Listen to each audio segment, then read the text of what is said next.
Welcome everyone to our career panel. My name is Joya Zhang. I'm a first-year MPH in epidemiology student and a member of the school's career advisory board. Today, we are fortunate to hear from a panel of students and alumni with diverse research and internship experiences. Framed by question we received during registration and using the Q&A feature, we'll discuss strategy to search, apply, and interview for dynamic research and internship positions. It's my pleasure to introduce you to our panelists in no particular order. Nidhi Bhaskar is a senior undergraduate at Brown studying health policy and is a member of the 8-year program in liberal medical education. She's passionate about international medicine and public health and has worked on research pertaining to national opioid epidemic, upper medical schools, global emergency medicine literature review, and the minority AIDS prevention initiative at the Brown School of Public Health.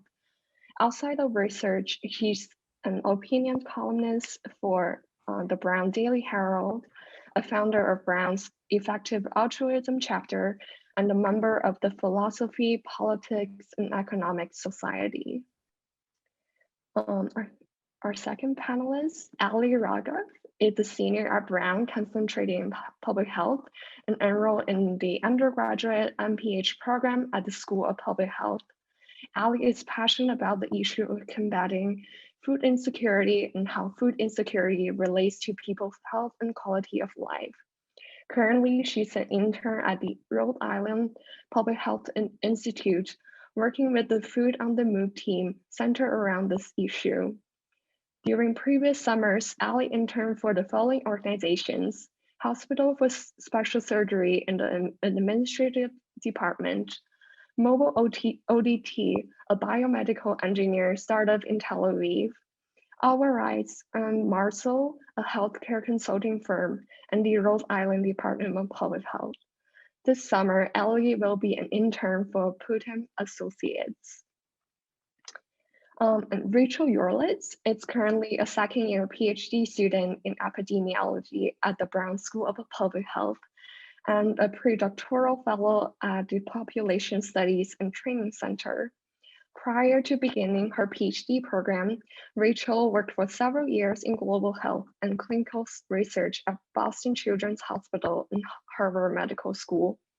She completed her MPH in epidemiology with a focus on infectious disease epidemiology at the Boston University School of Public Health. Georgiana McTigue is currently a global HIV prevention fellow at the Centers for Disease Control and Prevention. She graduated from Brown last year with an AB in public health and MPH in global health.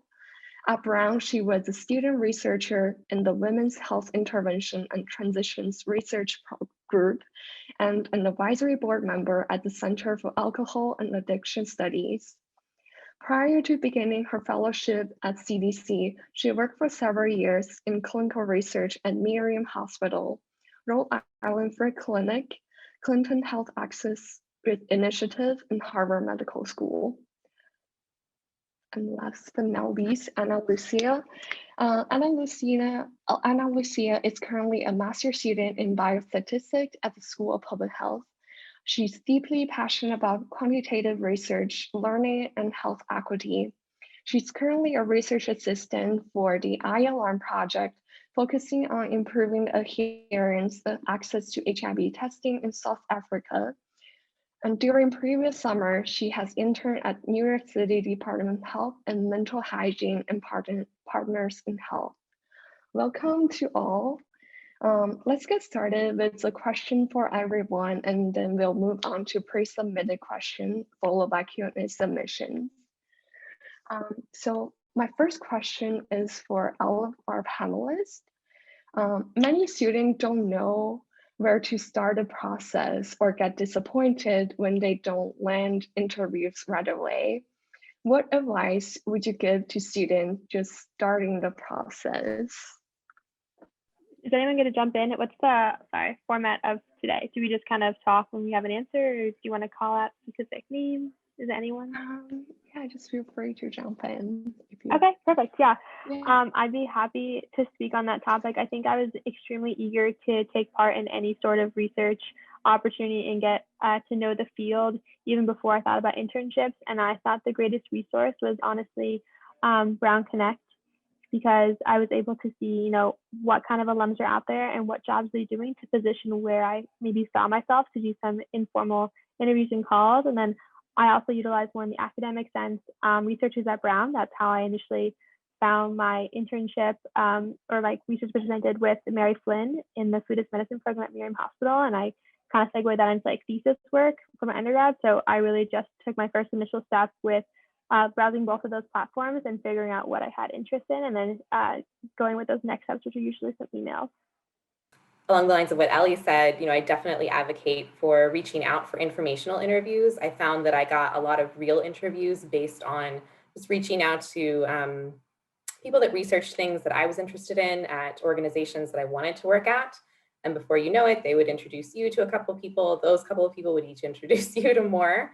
So it was a great networking strategy to find out also about what sometimes like referred to as like a hidden job network, where things aren't even posted yet, or they've been starting to think about opening a position, but it's not quite in the pipeline. And the other thing I found after my MPH, I was like heartbroken because there was this job I really wanted, and I interviewed 3 times for it, and I thought, things were going really well. And in the end, they were like, you don't have quite enough like hands-on experience with patients. We would have liked to have seen someone who consented more patients for research studies. And so I found a volunteer opportunity and bolstered that area of my CV. So it's a little bit of a catch-22 that sometimes people want you to have something you need for the job that you can't get without the job. So sometimes if you can find other pockets, even if it means a volunteer thing.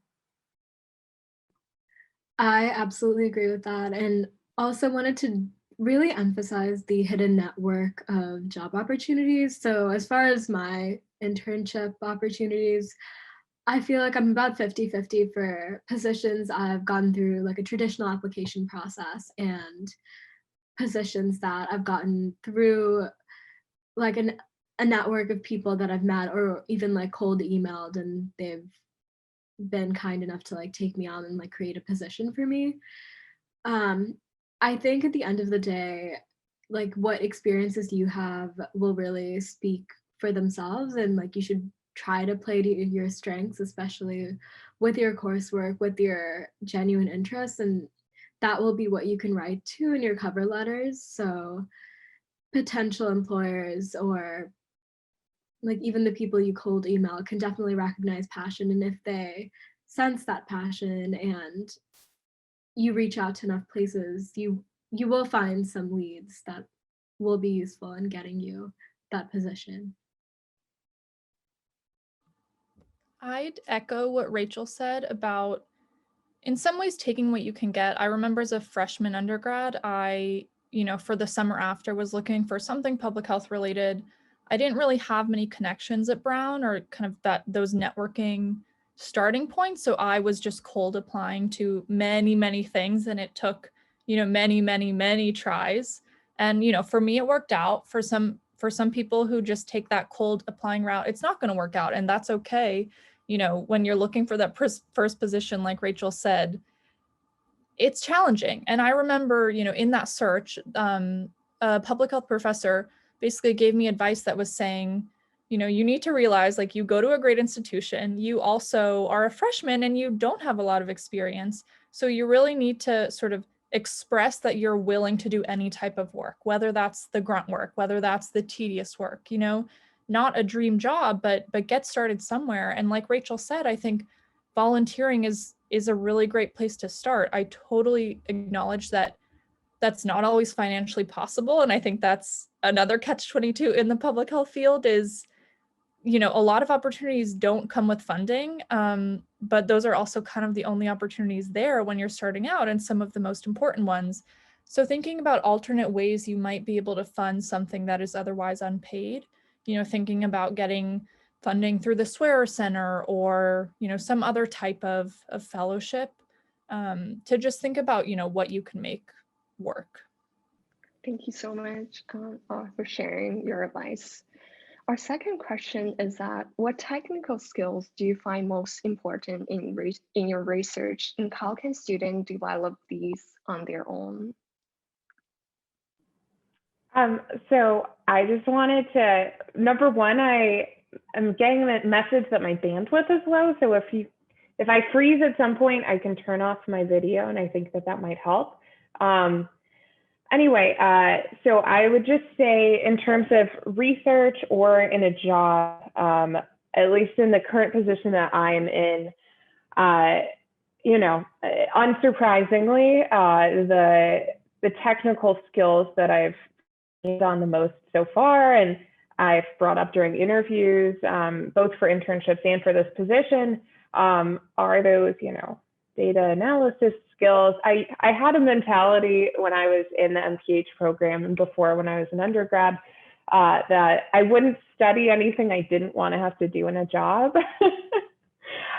Because I thought, oh, okay, if I'm the one person who knows like R on my team, then I'm going to be the person who has to do that. And if I don't want to do that, I mean, some people love data analysis, so don't let me lead you astray. But I think just having a good balance of classes, I'm sure other people can speak to what you can do outside of coursework, but since you are currently students, taking a nice balance of both the technical kind of statistical, or maybe that's quantitative coding, those courses, along with more subject matter ones where you can really immerse yourself in the current research, I think is really important. And kind of going along with the last question, I would just add, if you can, for me, working while I was in school was really important, just as far as financially being able to pay for a degree. So I think another benefit of finding some work or volunteering while you are surrounded by tons of institutions, academic institutions, hospitals, where you can do meaningful work, the Department of Health, you're going to pick up those skills while you are both in and out of the classroom. I think to second that, I completely agree with what Georgie's saying, and I definitely had experience just in the first year master's taking biostats, like getting comfortable with data and other coding programs, understanding the use of, like, if you don't understand how to read the data, how are you going to implement those interventions, which is what public health is all about. I also want to second the importance of writing skills and being comfortable articulating what you found in a way that is really understandable to the public and to whoever your audience is. I, for one, am just like, it's really important, you know, when you're writing a thesis, at least in my experience for undergrad, like, how am I using my words? What does this mean if I have some sort of design and study, but I say could versus may versus yes, definitely. There's all like different implications I'm learning through that process. And so I found leaning on my advisors is great. Also the Writing Center for any undergrad here, or I think grad to make use of that. I am an avid believer that the Writing Center is a wonderful place to grow and develop, and a great resource for Brown students. I'll just add maybe sorry, Rachel, like a quick addition, this is not necessarily a specific skill, but I think something that the School of Public Health at Brown does really well is a lot of your courses, the assessments are project-based. So if you're in some type of, you know, biostats class, like the outputs you have from that are going to be, you know, take a data set and do XYZ with it. So, and then write a report about what you found. Those are really great. I mean, like I said, those are really great outputs to show to your job. So if you don't have a publication, if you don't have, you know, previous work experience, at least you have these products from classes that you can show to potential employers. So I would say, you know, just start thinking like really early about how you want to make use of those project assessments, and think about, you know, maybe there's a trend of, say, you know, like each of your projects are going to have to do with something related to HIV or food insecurity. Like, find your interest and kind of tailor those projects in class accordingly. I think that's great. If you can build off of things you've already done and just how you're going to translate them across your actual position once you get the job. Coding was the first thing that came to my mind at the question.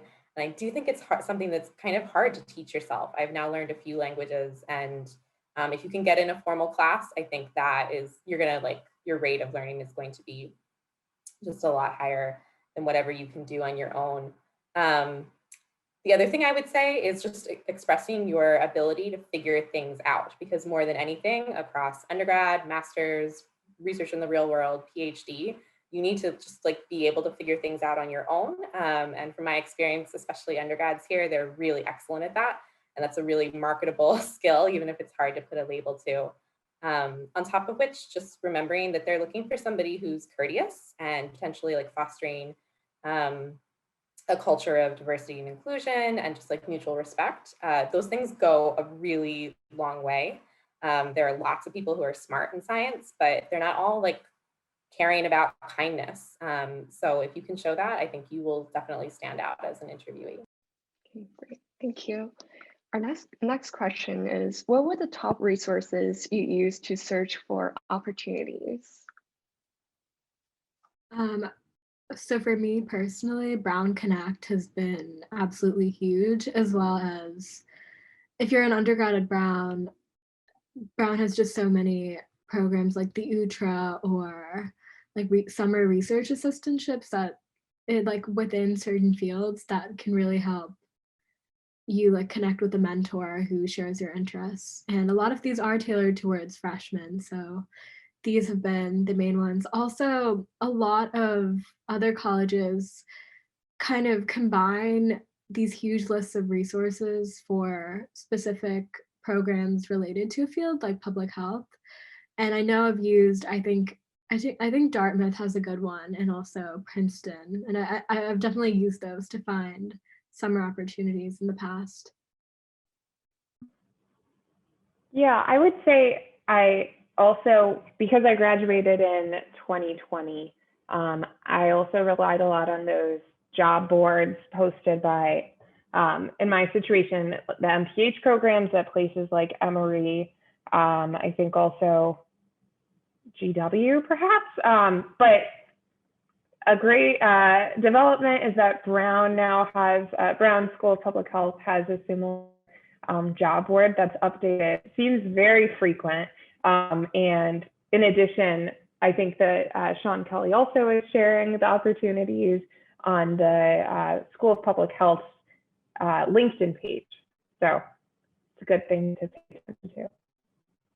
Just to add to that, I think that LinkedIn overall is a really great resource. I'm not sure if you touched on that platform specifically, but as I learned even through Sean's work, not everyone is connected with Brown Connect as an alum, and they may not think to add that specific element to their, I don't know, like repertoire of things to reach people reach out to. So everyone kind of has LinkedIn, and I think what happens is when you put Brown University in your bio or something, maybe it gets curated in, so you have a lot more alumni to work with, and I've definitely utilized that tremendously.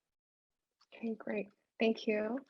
Our next question is, if you feel comfortable sharing, how many applications did you submit to ensure that you had enough options to choose from? And what was the range of your search? Is it only research or it only internships? Okay, so I was laughing because I remember being in this process and being I don't know, it was a rude awakening because I was told by my career office at my School of Public Health at the time that you need to put out like 50 applications to get like a job. And you might want to put out more like 75 if you want to have like different options. And that felt like a really high number, but it was kind of accurate. And you also wanted to be tailoring your CV and your cover letter. A lot of places aren't doing cover letters anymore, so you want to like check into that. But tailoring it to kind of match their language. Some places are even screening via computer algorithms. So like it takes a while before it could get to a human. So if you never are matching your wording to theirs, it may not get in front of a human. It took me a few months, I think 3, before I took like my permanent job post-degree. So that can feel daunting, and also you need to be making money. So it's okay if you need to take something short-term. But if the audience is also just looking for, summer internships, I feel like that can be a much smaller pool of applicants. Yeah, I think when I was looking for my first position as an undergrad, so some type of summer opportunity, I think I applied to maybe 12 or 15. And I initially was sort of, I guess, rejected or just didn't hear back from all of them. And then a little bit late in the game, you know, one of them kind of came back and was like, actually, we need someone here. So that was a little bit of luck. More recently, I think, you know, using my networking. So like having my professors that know me kind of advocate for the positions I'm applying to, that also goes a long way. So yeah, just, I don't know, you know, thinking early about the connections you're making, so that you have people to kind of push your application to the top of the list. Just to add on to that, I think it's also important to have the sense of patience and never not take advantage of a call or an opportunity. I've had, like, for instance, when I did the Department of Health COVID triage work, that was totally incidental. I had this full internship with consulting, and then it got cut short for 6 weeks. I was like, oh, I have 4 weeks, you know, to find something productive to do. I really wanted to do something practical public health. And then just randomly, I had literally emailed someone at the CDC, a Brown alum, in November when I was looking at initial stuff, ended up getting consulting. Okay. And then I received his email in April saying, hey, so sorry, I forgot to respond. Would love to chat. And they ended up connecting me with someone at the Department of Health several months later and was able to do both the consulting and the COVID triage. I think that was just a really nice example that even if you don't get a response, you can, of course, you know, double email if you feel inclined, if it's necessary. But also, if they do respond late, I would never, you know, be upset or come up tainted, because you don't ever know where that connection can take you. And I'm very grateful that I responded and was willing to talk with them in April. Thank you. Our next question is, what are some advice would you give for preparing for interviews? I would say just to practice, write out a lot, like some of your experiences in very simple terms that you can speak to in the interview, and then just like kind of practice saying that. I know like this has helped me because like sometimes our research can be really in depth within a certain field, and you really want to be able to explain that in a very digestible way when you're talking to interviewers so that they're on the same page as you. Other than that, just the usual, be personable, smile. The person who's like interviewing you across from you probably just wants to know about your experience rather than grill you, because like the interview process usually comes after the first screen of your application, so it shouldn't be a huge source of stress. I would say that, yeah, I agree with everything that you just said. And in addition to that, I think interviews are always going to be nerve-wracking. But for me, at least, the best practice for interviews and the best kind of, you know, trying to make me feel better about interviewing in the future has been actual interviews. So I think that kind of goes back to the last question of how many opportunities should you apply for at one time? And the answer is always, you know, more than you have at this point. And so if you're applying to a bunch of different places, yeah, you're not going to get interviews at all those places, but maybe you'll get a small handful, and then it's not going to feel like this one specific interview is a make or break moment. And then my other piece of advice would be definitely prepare a list of questions that you have for the organization itself, because that, more than anything, I think demonstrates your interest and commitment to the role potentially.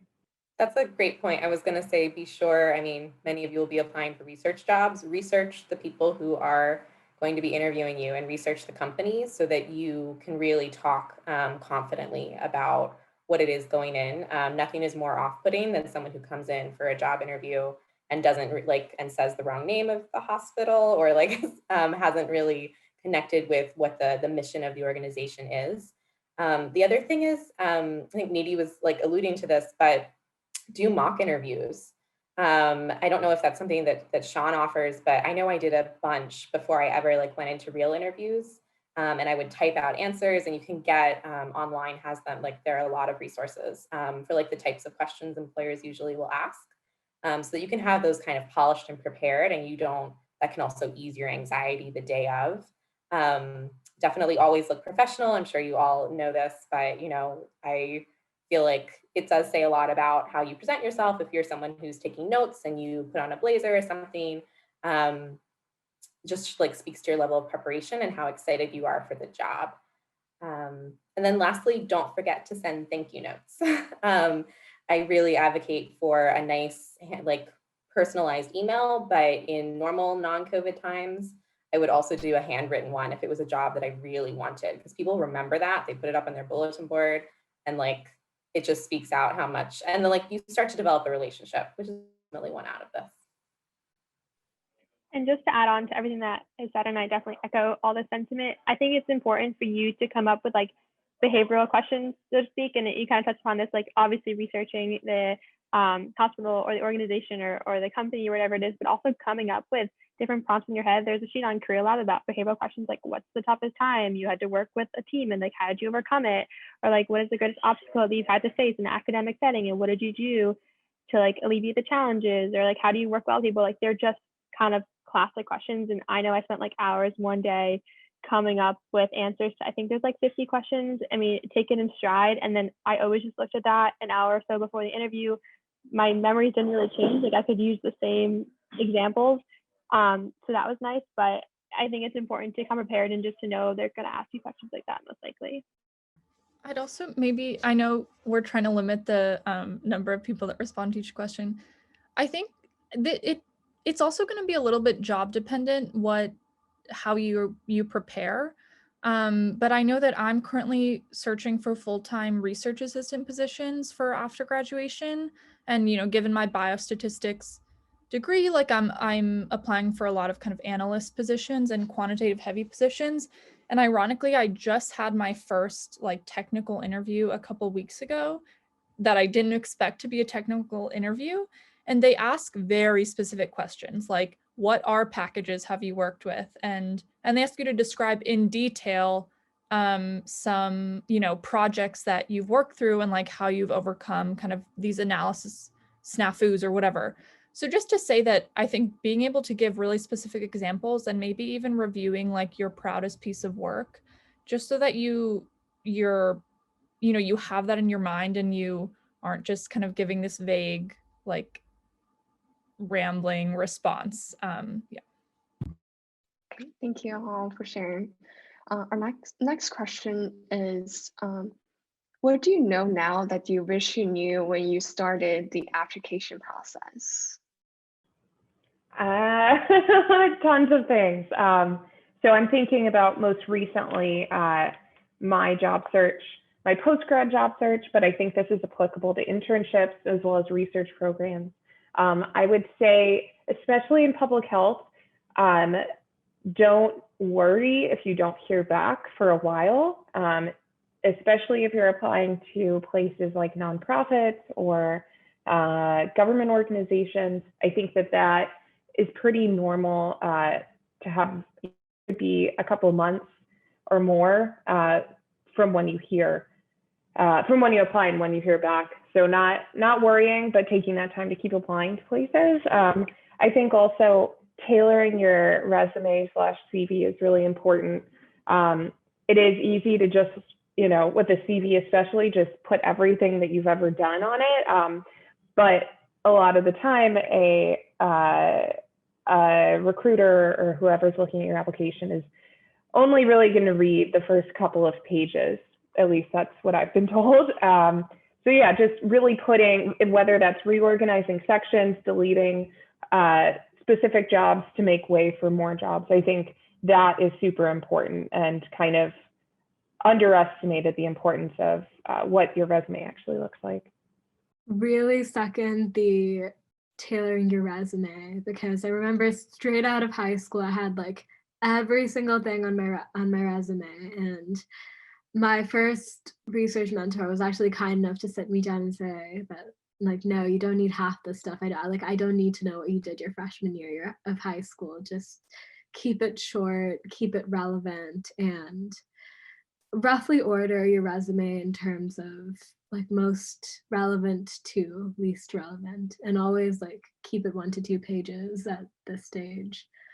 Other than that, just really like not being afraid to reach out to people, even if the connection like might be a little spurious at times, because I mean, we all, like, you go to Brown, it's a really great place, and a lot of people see the Brown degree and like value it a lot. So reaching out to people like in cold emailing has really helped me, and I think it's really helped a lot of people. So just not letting that initial email fear keep you from reaching out to someone who can potentially like offer you help or even a position.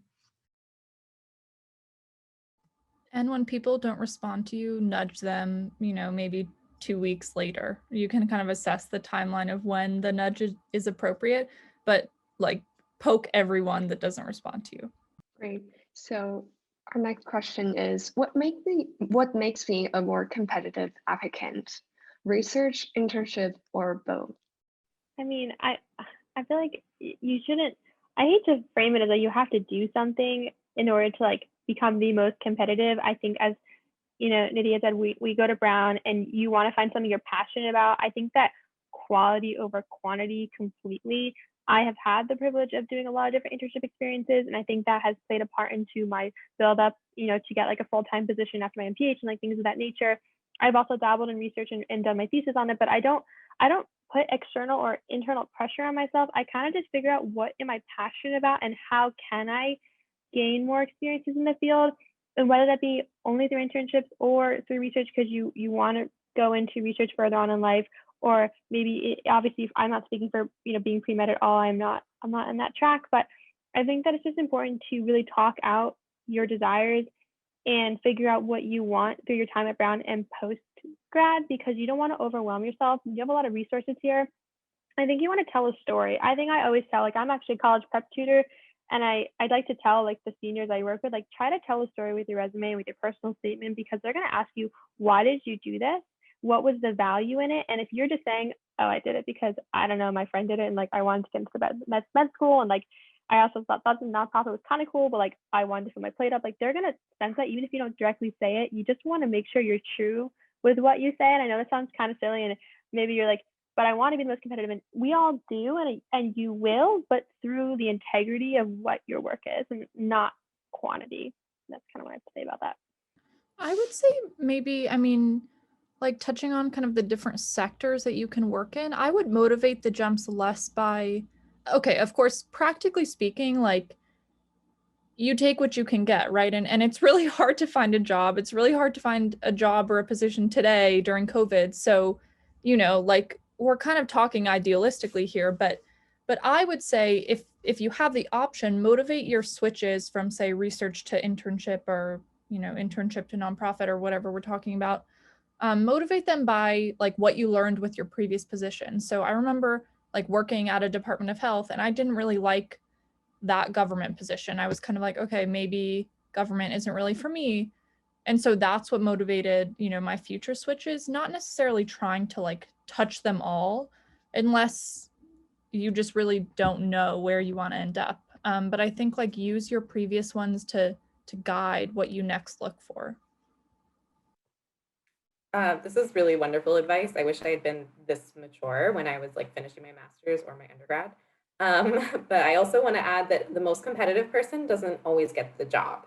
So I think another like really important piece for jobs, for programs, is about fit. So if you look like you align with their mission and what they're about, or you like have a click or a common like interest with someone at the company, I think that is sometimes what's most important. So be kind to yourself, know that you are awesome and they would be lucky to have you, but also spend some time thinking about what you want, because this is your life. Great, thank you. Our next question is, what advice do you have on finding mentors and advisors? Researchers at Brown has been very helpful to me in helping me search for people based on what research area they're interested in. Other than that,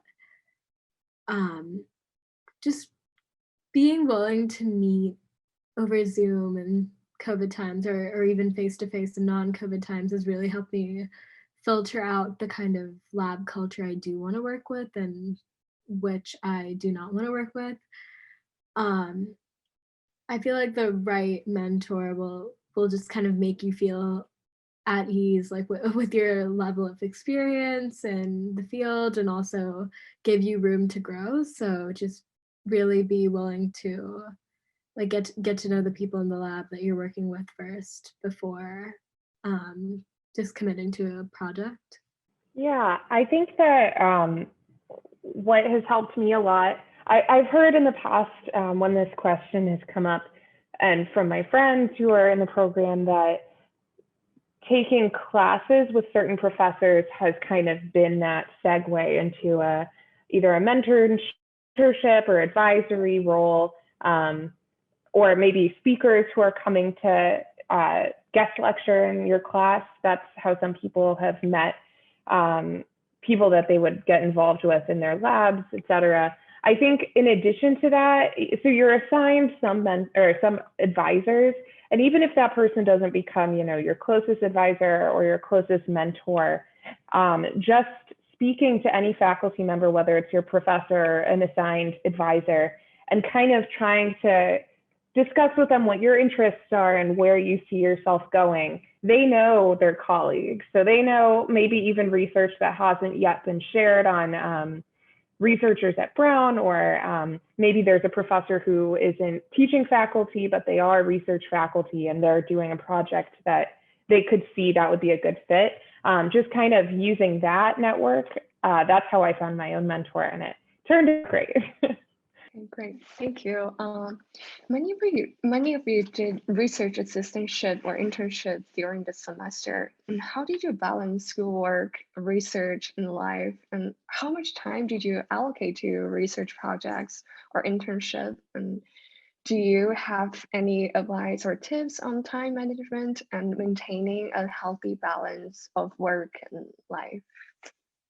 My bosses have always said, for research, for RI positions I've had during school, they've always said class comes first. Maybe not everyone says that, and you might, get stuck with someone who's kind of butting heads with your academic expectations. But I think that's a good goal, to remember that classes should come first, especially probably as an undergrad or master's student. My feelings on that for a PhD is probably a little bit different, but so I guess what I would say is, like if we're being specific, I think 10 to 20 hours a week for some type of part-time RA position is more than reasonable. I currently have 2 RA positions, and my opinion on that is, like, I love both of them, so it would be hard to drop one, but I would say that kind of saturating yourself in one position is better than doing like a tiny bit in a bunch of different things, just because with limited time for each one, it's hard to like really grow into that position and to kind of spend the time to write a paper or whatever you're doing. So I would just say kind of condensing like the extracurriculars into maybe the ones that you really get the most out of. Yeah, and just to add on to that, I think that communication is key. I'm currently not in a research position. I was working with Mary Flynn, but because of COVID, our cooking lessons couldn't really occur anymore. But I would still have open communication, like, oh, can I switch days of coming in because I have an exam in a few days? Like, you as an undergrad have had the experience of, again, the guest student comes first, and right now I'm working virtually helping with the nonprofit Rhode Island Health Institute, and so that's been a great experience. But yeah, I'll say, oh, I have class tonight, I actually can't finish like my edits for this articles I need, whatever, by tonight. Can I give it to you by tomorrow at 10 a.m.? So just again, like being forefront about what I have to do, and if it's logistics don't work out, like they're going to be understanding because you are a student. Great. Our next question is about doing research. It's regarding research. How did you narrow down your research topic and develop your research questions? I feel a lot of it at the student level, for me and a lot of my classmates that have talked to you about this, is just identifying a broad area and then jumping on a project that seems interesting. And like, obviously there's room to switch and kind of test out a bunch but like while you're still a student, but I think a lot of it is guided by the projects that you find interesting or what you choose to work on, combined with your own like academic experience. Yeah, I would also second So when I'm thinking about the question that you posed about developing your research question, that reminds me of my thesis, I guess, specifically, because in my research jobs during my MPH and during college, they were more, research assistantships that were kind of, dictated by other people what the protocols were. But as far as my thesis went, I think, yeah, I agree that kind of basing your own research and having it kind of as a stem from a professor, your mentor, your advisor's research, that while it is maybe a little bit more prescribed as far as which direction you can go in, because you're relating it back to what that professor's research topic is. From what I've heard, starting from scratch and kind of building your own project, go through the IRB and all of like the data collection, that can be really, really time consuming. And if you have limited time, especially if you're in a master's program or even as an undergrad, an upperclassman undergrad, you are going to have way more time to do data analysis, write up all your results if you kind of are jumping in when stuff is already underway. So that's what I would recommend. Great, thank you. Since we're almost out of time, like in 5 minutes, what is the main message that you'd like the audience to take away? Yeah, sure, I'll go.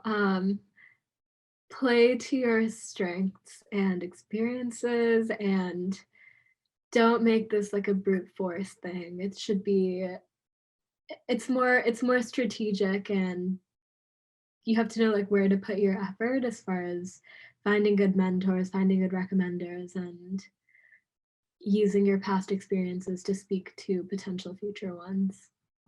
I think my research would probably be, my advice would be different depending on who I'm talking to. If I'm talking to a freshman or sophomore undergrad, my realistic or practical advice is kind of take what you can get and diversify your search so that you're really capturing like what we talked about earlier, kind of volunteer experiences or just things that don't fit the classic mold.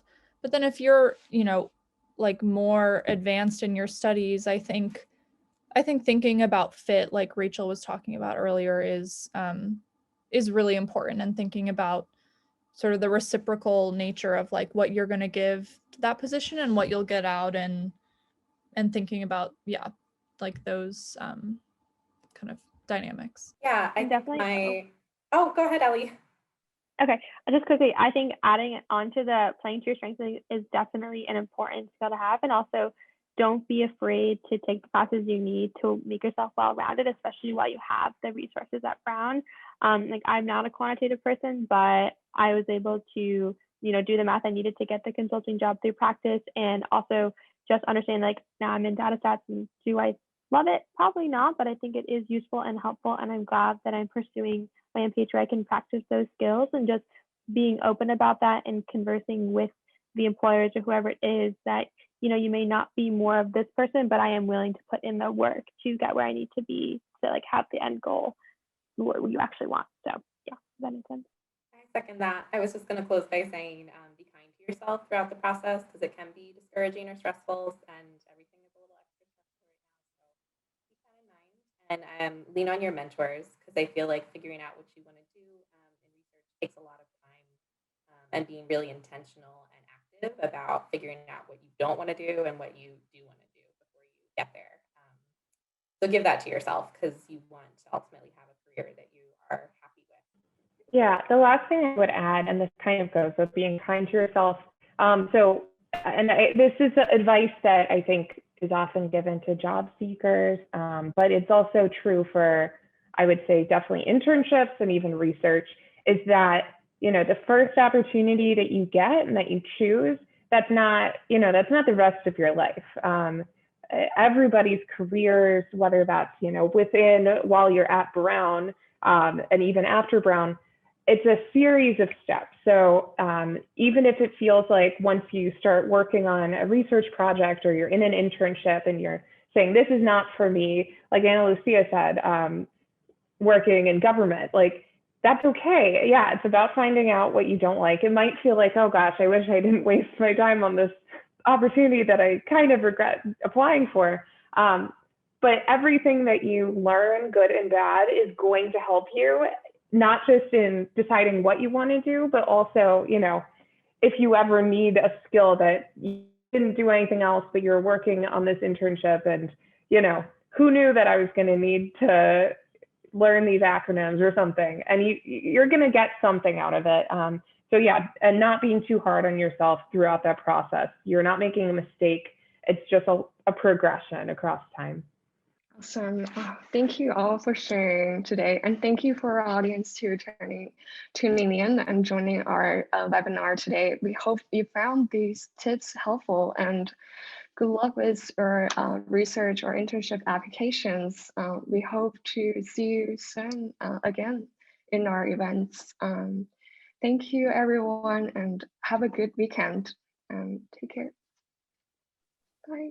Thank you. Thank you.